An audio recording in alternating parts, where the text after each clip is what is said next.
नमस्कार। आप देख रहे हैं वत्स वाच और मैं हूं मुकेश वत्स। कल यानी कि 9 दिसंबर को मुझसे एक प्रश्न पूछा गया, गुरुजी, सेना प्रमुख एवं हमारे रक्षा मंत्री के बयानों के अनुसार भारत पीओके लेने जा रहा है क्या? क्या भारत ऐसा करेगा? कब तक करेगा और ये कैसा रहेगा भारत के लिए?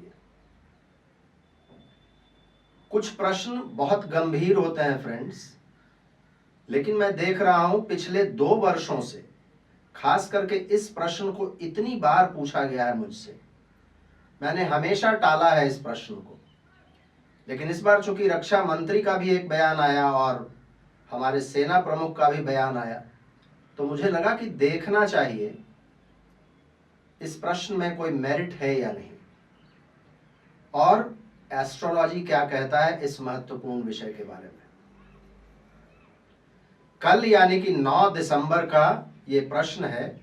4:23 शाम या दोपहर समझिए, उस समय का पूछा गया प्रश्न है। सूरत का लोकल टाइम है। मैं आप लोगों के स्क्रीन पर ये हॉरोस्कोप दे रहा हूं। इसके अलावे मैंने भारत और पाकिस्तान की कुंडली को भी देखा है, लेकिन सबसे पहले चूंकि एक स्पेसिफिक प्रश्न है तो ये प्रश्न कुंडली से ज्यादा समझ में आएगा। आप देखिए इस हॉरोस्कोप को। वृषभ लगन का राइजिंग है, सिर्फ 0 डिग्रीज 16 मिनट का राइजिंग है, यानी कि कृतिका नक्षत्र उदय हो रहा था उस समय में। कृतिका नक्षत्र ही एक्शन को रिप्रेजेंट करता है ये नक्षत्र, और इसके स्वामी भी हैं कार्तिकेय। इसका जो एक सिंबल है वो है तलवार, जो कि चीजों को काट कर अलग करने को रिप्रेजेंट करता है। कहीं ना कहीं पाकिस्तान ऑक्युपाइड कश्मीर की जब हम बात करते हैं तो वो भी भारत का एक ऐसा ही अलग हुआ हिस्सा है, और प्रश्न भी कहीं ना कहीं यही है कि उसको काट कर भारत फिर से कब अपने आप में मिलाएगा। इसका दूसरा सिंबल अग्नि होता है, जिससे एक उसको कहते हैं ना प्यूरिफिकेशन आता है। अग्नि चीजों को जलाकर और शुद्ध करता है। यहां भी भारत पाकिस्तान के 75 वर्षों के कुकृत्य और उसकी बदमाशियों को सुधारने का काम करेगा यदि पाकिस्तान ऑक्युपाइड कश्मीर को भारत लेगा तो। लेकिन 2 चीज यहां देखने लायक है। एक तो वृषभ लगन है। वृषभ लगन एक स्थिर लगन है, मतलब अभी जो स्थिति है उसमें कोई भी बड़ा बदलाव निकट भविष्य में नहीं होने जा रहा है। दूसरा, मंगल जो कि युद्ध के ही देवता हैं, वो इस कुंडली में वक्री होकर बैठे हुए हैं। युद्ध के लिए ये साइन अच्छा नहीं है। भारत यदि ऐसा करेगा भी तो गलती करेगा। आपको और इसको यदि देखना है तो आप मंगल को नवांश में देखिए। ये वक्री मंगल नवांश में जाकर नीच का हो जाता है। ये दूसरा साइन है कि इस तरीके का हरकत इंडिया को नहीं करना चाहिए, या एटलीस्ट अभी निकट भविष्य में तो नहीं करने जा रहा है। तीसरी चीज देखिए, इस प्रश्न कुंडली के जो लग्न लॉर्ड हैं शुक्र, वो 8th हाउस में बैठे हुए हैं और मूल नक्षत्र में बैठे हुए हैं। लग्न लॉर्ड बहुत वीक हैं। मूल नक्षत्र भी एक बहुत ही उग्र नक्षत्र है, केतु का नक्षत्र है। केतु खुद इस प्रश्न कुंडली में 6th हाउस में बैठे हुए हैं। मूल नक्षत्र चीजों को उखाड़ देता है। भारत यदि ऐसी एडवेंचरिज्म अभी करेगा तो वो बहुत अच्छा रिजल्ट्स नहीं देगा। चंद्रमा को देखिए, आर्द्रा नक्षत्र में 2nd हाउस में। आर्द्रा नक्षत्र अगेन बहुत अच्छा नक्षत्र नहीं है। आर्द्रा नक्षत्र का सिंबल ही है आंसू का एक बूंद। ये भी बहुत पॉजिटिव साइन नहीं है वॉर के लिए। 4th हाउस के लॉर्ड सन दुश्मन के हाउस में बैठे हुए हैं, ज्येष्ठा नक्षत्र में बैठे हुए हैं। किसी तरीके का ईगो इसमें नहीं पालना चाहिए। 2nd हाउस में मून है, शांति से अभी काम करना चाहिए। यदि इसमें ईगो लगाएगा भारत और अपने पावर को प्रोजेक्ट करना चाहेगा तो वो अच्छा नहीं होगा। केतु 6th में है, भारत को अभी शांति से रहना चाहिए। दुश्मन खुद ब खुद कमजोर पड़ेगा और निपट जाएगा। केतु खुद भी किस नक्षत्र में बैठे हुए हैं? स्वाति में है। स्वाति बैलेंस का नक्षत्र है। भारत को बहुत ही बैलेंस के साथ चलना चाहिए, कोई भी एडवेंचरिज्म नहीं करना चाहिए। मर्क्यूरी भी 8th हाउस में है। इस कुंडली में चंद्रमा के डिस्पोजिटर हैं और एक दूसरे बहुत अच्छे हाउस 5th हाउस के लॉर्ड भी 8th में है। यानी कि ये जो आइडिया है कि पाकिस्तान ऑक्यूपाइड कश्मीर पे बलात् कब्जा करना, ये आइडिया बहुत अच्छा आइडिया नहीं है। 9th हाउस में सैटर्न भी इसी बात की ओर इशारा कर रहे हैं। सैटर्न यहाँ 9th और 10th दोनों के लॉर्ड हैं। वो भी इशारा कर रहे हैं कि धीमे धीमे ही चलना चाहिए।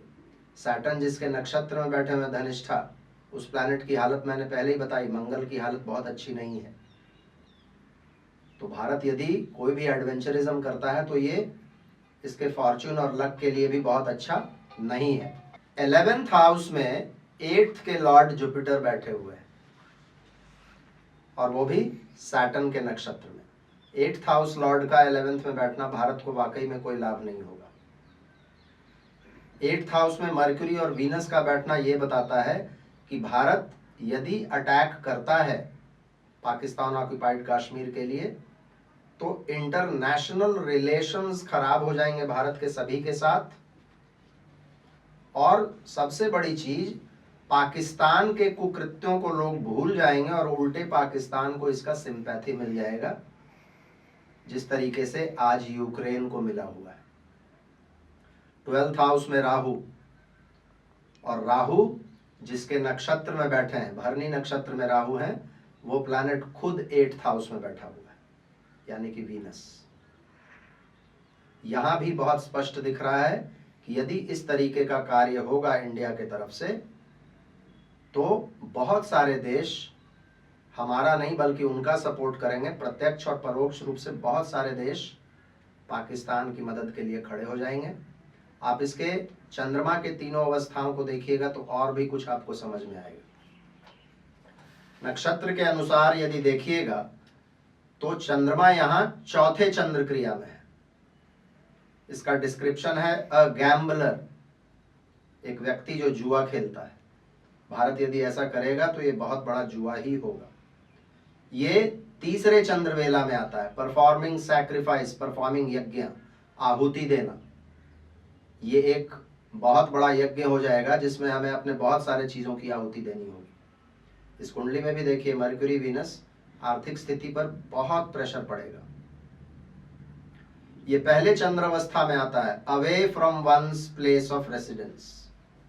यदि इंडिया ऐसा करता है तो आज जिस स्थिति में है उस स्थिति से बहुत दूर चला जाएगा, नेगेटिव रूप में। कोई दिक्कत ना रह जाए, इसीलिए मैंने जमक्कुल प्रश्नम का टेक्निक भी लगाया है। जमक्कुल प्रश्नम का चार्ट भी मैं दे रहा हूं आप लोगों को। इसमें देखिए तुला लग्न की राइजिंग है, लग्न में केतु है और वहां संबंध मंगल से बन रहा है।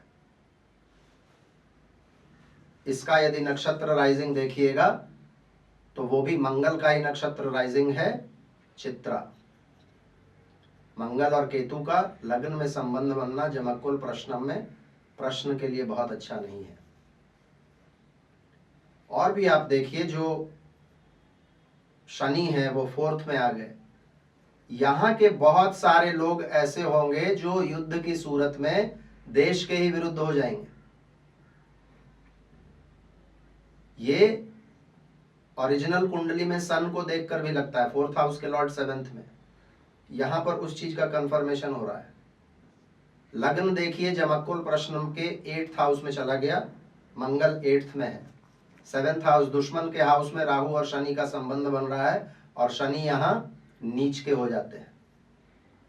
दुश्मन ऑलरेडी नीच का है और ये यदि युद्ध होता है तो उसमें वो हर नीचता को पार कर जाएगा और इंडिया को उससे टेम्पररी ही सही लेकिन लॉस जरूर होगा।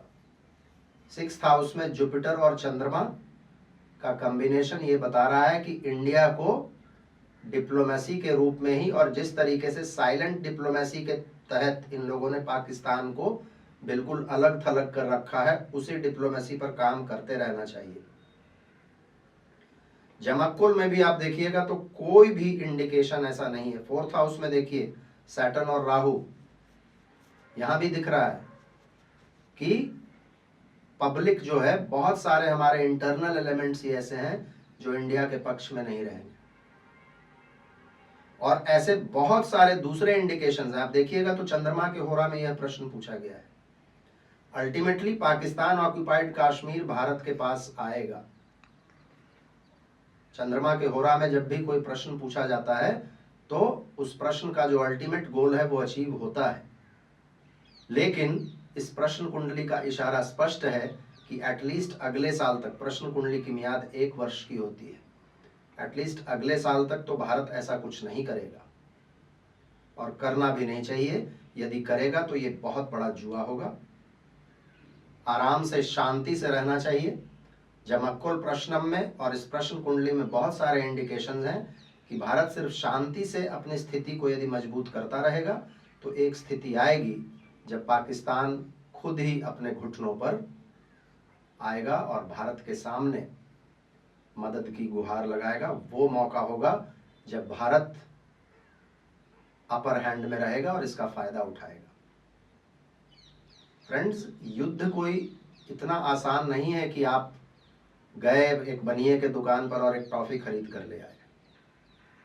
यूक्रेन और रशिया का वॉर जब शुरू हुआ था उस समय भी बहुत सारे लोग बोल रहे थे कि रशिया तो 7 दिन में यूक्रेन को सपाट कर देगा। मैंने मार्च में जब वीडियो बनाया था कि ये युद्ध व्लादिमीर पुतिन के लिए बहुत खराब होगा, तो लोगों ने मेरा बहुत मजाक उड़ाया था और कैसे कैसे कमेंट्स आए थे। आज देख लीजिए, लगभग 9 महीने होने को आए, क्या स्थिति है व्लादिमीर पुतिन की। ठीक है, यूक्रेन तो बर्बाद हो गया, लेकिन क्या रशिया ने अपने गोल्स अचीव कर लिए? रशिया पर कितना प्रेशर है। तो इसीलिए हम लोग बहुत ही हल्के फुल्के अंदाज में पूछ लेते हैं, क्या युद्ध हो जाएगा, क्या चाइना को हम लोग पछाड़ देंगे, क्या पीओके हम लोग ले लेंगे। प्रश्न पूछने में अच्छा लगता है, रोमांच बढ़ता है, और पॉजिटिव वीडियोस इस पर यदि मैं बना दूं कि हाँ 6 महीने के बाद भारत पीओके ले लेगा, तो सुनने में बहुत लोगों को बहुत अच्छा लगेगा। लेकिन ये सब विषय मजाक के विषय नहीं है, बहुत गंभीर विषय है। मुझे उम्मीद है आप लोगों को आज का यह वीडियो अच्छा लगा होगा, तार्किक लगा होगा। यदि वीडियो अच्छा लगा हो तो प्लीज़ लाइक कीजिएगा, ज़्यादा से ज़्यादा लोगों के बीच में शेयर कीजिएगा। अपना प्यार, अपना आशीर्वाद इसी तरीके से मुझ पर बनाए रखिएगा। फिर से मिलते हैं हम लोग अगले किसी वीडियो में किसी और विषय के साथ। तब तक के लिए बहुत बहुत धन्यवाद। हर हर महादेव। भारत माता की जय।